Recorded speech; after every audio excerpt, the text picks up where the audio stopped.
تفتكروا يا جماعه زمان كده كنا بنتفرج على سلاحف النينجا في التسعينيات؟ تمام.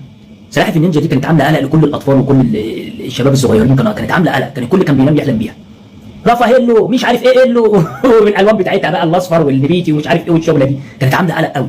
دي شاب محترم بقى قام ايه واخد الفكره دي وقام عامل سناكس بوزو، كان عمل بوزو وايه وعامله بالالوانات بتاعت رافاهيلو مش عارف ايه، كان لهم اسامي كده. هو سلاحف النينجا دي في التسعينيات كانت خاربه الدنيا.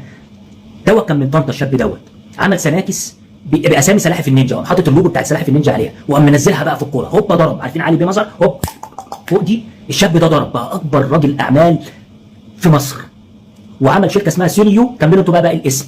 تمام. بعد كده هو مرت الايام وباع على شركه امريكانا. بعد كده هو فقع مرابط شركه امريكانا وعمل شركه ثانيه برضه بنفس الاسم بس زود عليها حرف كده ولا حرفين، وبرضه كسب منها ملايين الجنيهات.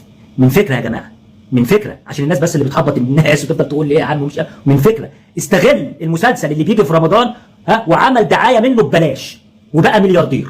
من فكره. سبحان الوهاب. تحياتي للجميع.